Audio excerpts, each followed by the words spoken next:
I don't go to medical checkups. Good. Because I feel that...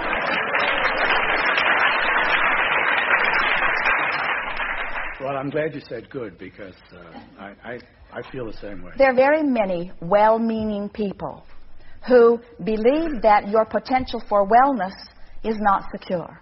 And they think that they should probe every day looking for something going wrong so that they can catch it in the early, subtle stages. And we say, keep looking, there'll be plenty to catch.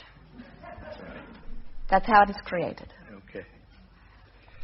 So, another question. I've been a believer in supplements, but now I'm just wondering whether I can do without them, because I still believe that I have a pretty good physical Well, let condition. us ask you a question. Do you believe in food? I believe in food, yes. Then supplements are the same. Will they do what the manufacturers promise? If you believe it. If you believe it. Dirt works the same way, actually. Right.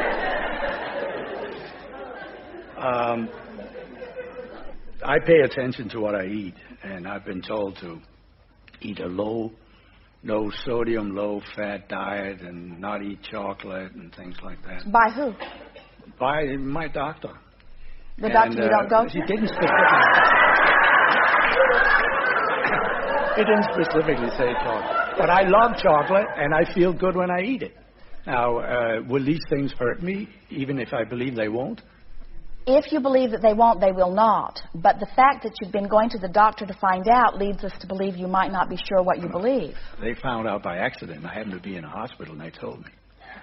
But I didn't go to find out. Well, here's the way we would approach all of this. Your physical body, as we said earlier, is a chemical factory that has the ability to produce anything that you desire.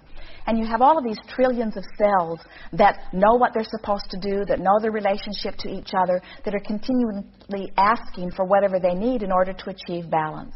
So the better you feel, the more you are allowing the balance. Remember earlier when we said there are 3 parts of the process? Mm-hmm. Ask, source energy answers, and then you allow. So the cells of your body are asking, and source energy is answering, and the better you feel, the more you are allowing. In other words, we see people who have been told that they shouldn't eat this and this and this and this, and now they are worse off than if they had not been told that, because they keep wanting to eat it, and every time they eat it, they feel guilty. Yeah. And so now when they eat it, or just think about eating it, they set up resistance that does not allow the well-being to flow. In other words, it's an interesting thing to watch our population. We are surprised that any of you can find anything to eat, because almost everything that you have ever even thought about eating, somebody has found some reason that you should not eat it, for some reason, you see. And so what we are projecting and what we are encouraging is that you begin to make peace with your food. Love your food, and in doing so, love yourself back into well-being. And what you begin to notice is if you are eating something that your body is not wanting, you will begin to feel discomfort in the eating of it. But if you have got yourself in a place where you feel guilty about everything that you eat, then you can't be sensitive to those vibrations, you see. There are many physicians that would say, oh, Abraham, you should not be telling people that they can go off and eat anything that they want to eat. And we say, we're encouraging you to get into a place of feeling good and then follow whatever action is inspired from that good feeling place.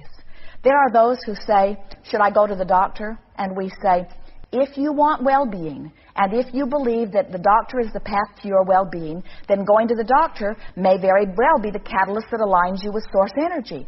But if you do not think that going to the doctor is a good idea, and you go to the doctor, now the very same activity is serving as the catalyst to not align you, you see. Mm-hmm. And the biggest thing about all of it is that it is, again, one more thing that physical beings are doing to each other that falls into the category of saying to you, you don't have sense enough to know. In other words, it's like saying to the child, there is danger there when there is no danger. And then the child gets to the place where they cannot identify real danger, because they have been told that there was danger when there wasn't for so long that now they don't trust their ability to know. They trust their parents' ability to know, but their parents cannot always be there with them, you see. And the same sort of thing begins to happen to people relative to diet or relative to physical body conditions. They get so they don't trust themselves. And the doctors can't make up their mind what you should eat, because every other day there's another book coming out that contradicts the last book that came out. And so here is the final scoop on food. Food good.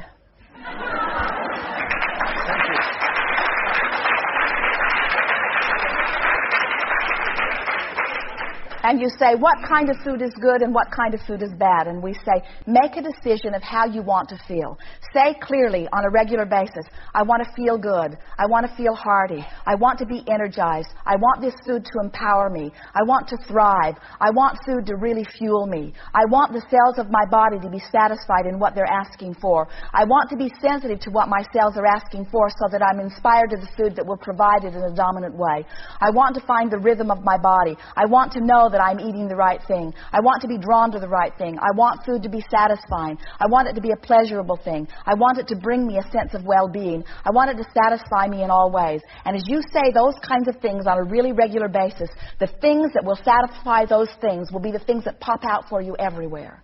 And so someone says, well, what keeps popping out for me is this gooey chocolate donut that I see a big sign for. And we say, well, then go to the chocolate donut and eat the chocolate donut and see how it feels. And if it feels good, eat it. And if you feel reluctance, once you have lined up with the energy and once you are in sync with following your bliss relative to food, anything that's not good for you, you will not feel a gravitation to. But this will happen in every single case once you align in the way that we are describing here.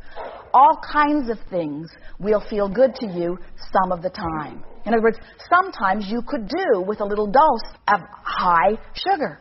Sometimes it's just exactly what you need for the thought process that you're working on or for the boost of energy that you want. But if you gravitate to it over and over and over again so that there is an inordinate amount of it within your system, then you do not feel so good, and then you feel like gravitating to other things. And most of you are so paranoid about food that you never get into that place of allowing yourself to be guided, you see. That's the optimum experience. The golden mean. Oh, it's balance that you're looking for in all things, yes. When I hear or think of something that harmonizes with my feelings. Harmonize is a good word, isn't it? Yeah. Would you say that harmony in food would be only eating green beans? No.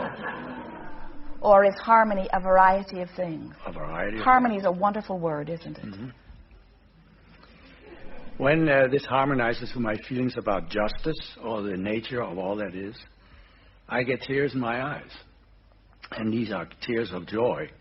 To some they may indicate sadness and therefore something negative, but to me it indicates something very positive, and yes. I hope I'm right. Yes. Often your tears are what you describe as being overjoyed, which means you have come into vibrational contact with more joy than your physical body can contain.